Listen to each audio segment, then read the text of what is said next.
So I guess the question today is, with the vote of the steering committee, or the recommendation rather of the steering committee that went to the full board of directors about the changes that were instituted today. And I guess if we learned anything from our founding fathers, it's that democracy is not easy. It can be messy, and yet it does create sustainable processes, and that certainly was our objective. This past year is really all about structure. Now things turn to the substance, and we can focus on the intercollegiate model, which to me is the student, the athlete, and the things that surround the student-athlete's experience. This whole situation did not get created in 6 months. It will not get fixed in 6 months. But I think it's important that we take steps to move forward. We understand some of the items we want to work on. So we understand, for example, that the scholarship, as it's defined today, does not fully cover the cost of attendance. We want to fix that. The mechanics of how you do it aren't as straightforward as you might think. So there's going to be a period of time of debate as we go through within the group of 65 to figure out how that whole process should work in a way that does close that gap but doesn't create any unintended consequences. I think at the end of the day, you have to give a lot of credit to the presidents who are willing to redefine their roles and say we're going to focus on strategic issues and oversight of the association and not bother ourselves with the management. I think you have to say that my peers have asked for, and now we better produce, to be reinserted back in a leadership role within the association. And that's happened. We appreciate that. And one of the things that Mike Alden, who's the president of ACTA, and myself as president of the 1A Athletic Directors Association, both articulated to the board last October was you need to make sure that competency, not person's title, drives who mans these structures going forward. We felt that was really important. It's also important, as I think we've learned from the Olympic movement, that you engage the student athletes wherever possible in the process. So they're represented at all levels of the process. And I think you'll find that student athlete will have a little broader definition when it's all said and done, because they're busy right now. The kids who are actively competing, they don't have much time. So you want to engage them, but there's a ways to use people who finished their eligibility or are not finished with school yet. There's a way to use recent graduates to get them involved when they're still current in the matter. So I think that's really important. I think we've learned from the Olympic Committee that getting the athletes involved in the national governing bodies has been a plus. At the same time, we've gone through this messy process. We've been able to preserve Division I. So all 351 schools have maintained their revenue distribution. They've maintained their access to championships, which was something that was very important. And they share in the governance on many, many items as we go through items that are not in the autonomy bucket. So I know that people think it's time to flip the switch, and the switch will be flipped. But if somebody thinks that we have a defined set of procedures and mechanics that we're going to roll out in 6 weeks, they're badly mistaken. The process of change has now moved from structure to substance. So what does this mean for Purdue? It means I got to work harder. Either that or get out of the 1A association role. Well, I think from Purdue's perspective, we are one of the 65, so we'll have an active role in the autonomy. Because I've weathered this storm, I probably understand some of the stuff as well as anybody. So I hope I can be helpful in not only putting out concepts and ideas forward, but helping forge compromise. If you're going to make any success going forward, you've got to be able to embrace the issues, manage with facts, but be willing to compromise. I guess if there's a breakdown in our modern era, in any of our governance bodies, it's that we aren't very good right now at compromise. And I would hope going forward that I could play a part in doing that. I honestly believe one of the reasons I came back to Purdue eons ago was to preserve the student-athlete experience. I benefited from that. And I think that there's $2.7 billion of annual financial merit-based aid across all 3 divisions, 1, 2, and 3. It's at stake if we lose value, lose sight of the intercollegiate model. We're not pure amateurs anymore, and we're not pure professionals. We have created a hybrid, so let's not kid ourselves. But we still, at Purdue, one of our mantras is we look at that graduation rate, take it seriously. We look at the job placement rate, we take it seriously.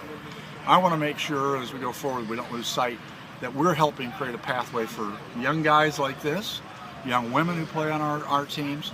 Let's not lose sight of that. And we have a lot of other extraneous issues that can get in the way, but if you keep focused on what's right for these kids and the experience, make sure you perpetuate that in the future, we'll find a path clear. What are the key issues? Obviously, you mentioned the full cost of a scholarship. I think that's one of them. I think all of us are worried about health and safety issues. Is there adequate research? Is there adequate protection, adequate instruction? It's not that stuff isn't going on. I mean, there's been a lot of stuff that's happened in the whole concussion situation in the last year or so. There's a lot of stuff, for example, with the USA football initiatives to get the youth of our country in the little peewee leagues to learn the right techniques of tackling, so that's taught at the earliest age. So again, it's not that there's nothing going on, but we've got to heighten that and say, where are the gaps? We have catastrophic insurance for somebody who's an athlete here, and if they were unfortunate enough to have a serious, catastrophic injury, NCAA has insurance. We do things at Purdue that we think are pretty good. I'd like to see if others are doing the same thing, and are there gaps that you've got to fix to make sure that the coverage and the protection for these student athletes is right. Time demands. I don't think there's one. The 20-hour rule is we all kind of wink because it's more than 20 hours. The reality is it probably has to be looked at sport by sport. If you take a distance runner, they're going to train more than 20 hours a week if they want to go to the Olympics. A swimmer, so you have to look at sport by sport and say what can you do, and what's the scientific underpinning and the coaching philosophy of their cycle each year. There's a period of time where you prep, and there's a period of time when you compete, and there's a period of time when you recover. I think you have to map that out a lot more clearly and a lot more scientifically than it's been done. I'm very concerned about the preparation of the young people coming in and their ability academically to sit side by side with classmates and do a great job. I think you got to look sport by sport at that and say, what's going on coming into the pipeline, what's going out of the pipeline, what do we need to change? So those are 4 or 5 of the items that I think will get some attention. How many of those get converted into specific proposals between now and January? That's a pretty short window.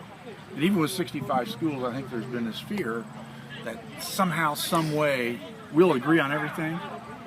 No, we won't. We won't. There'll be differences of opinion. But at least we have a way to deal with some of the issues that I think we all agree need to be dealt with. And I think the other schools within the 351 then can decide, is it something that I can do? Is it something I want to do? It's permissive in that regard. But I think we know the broad items, Pete. I just don't know if we know the mechanics in each one, and how quickly you can gain consensus and pull those through the system, I'm not sure. What do you feel like the full cost of attendance model should look like? Oh, we could spend a whole day on that, Brian. I think the challenge is that there are 5 items that are in the cost of attendance model. First 3 are very straightforward from these schools: tuition, fees, room and board, books, and tuition. That's straightforward. And they will be different in each campus, right?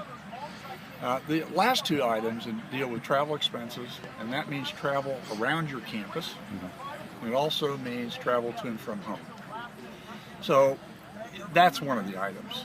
The 5th item is broader. It's miscellaneous expenses. It's clothing, it's toothpaste, it's shaving cream, it's hairspray, it's a personal computer, it's clothing, apparel. So there are lots of different thoughts on this. One thought that I would like to explore is whether or not you could take a panel of 5 financial aid experts, 5 ADs, and agree what's in the basket for 4 and 5. Travel, miscellaneous expenses. Don't cost it. Just figure out what's in the basket. If somebody is more than 500 miles away from home, their travel expenses got to be more, right? Mm-hmm. They're going to fly. If they're less than 500, they're going to drive. In the miscellaneous expense allowances, if somebody's in a northern climate, there's probably winter coats. If you're down in the south, there may not be a winter coat. So I think you have to agree what's in the basket. Then you could cost it at a central location. Let's take Indianapolis, for example. And then agree on a cost of living indicator that would allow that number to go up or down depending upon the cost of living in one's area. So if you're out in Los Angeles or Southern California, it'd be more than West Lafayette. But if you're in a rural part of the country, it might be less than what's in West Lafayette. So the idea would be that everybody's getting the same market basket. It just may be that the location of the country and the cost of living in the country would be different. So now, is that easy to do? I think not easy, but I think it can be done.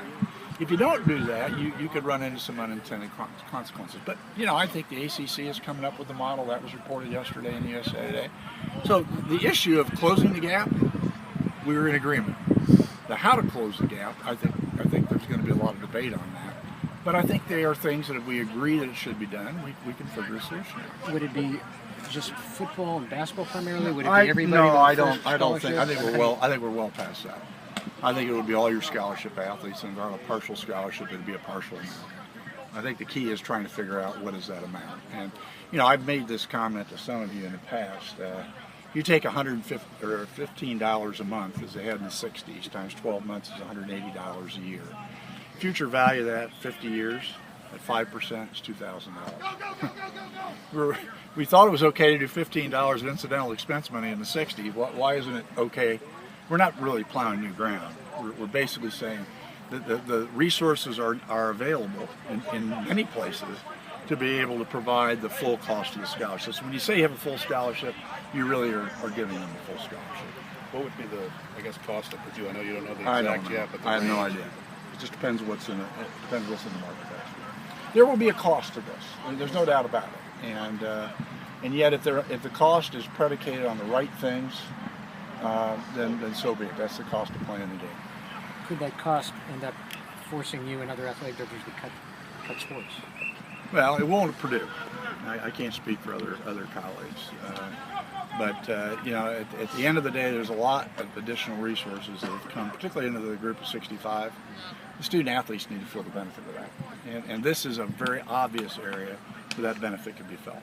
With the O'Bannon lawsuit still out there, would that hold things up here? I learned a long time ago when there are multiple variables and simultaneous equations, trying to predict how it'll all come together, I don't know. Ultimately, you have many different constituencies who are going to be engaged before you get to a final solution. You have activity in the court, you have activity in Congress where hearings have been held, you have this new governance structure, you have the public opinion that's driven by your donors and your fans. There's a whole bunch of variables. I don't think you should wait.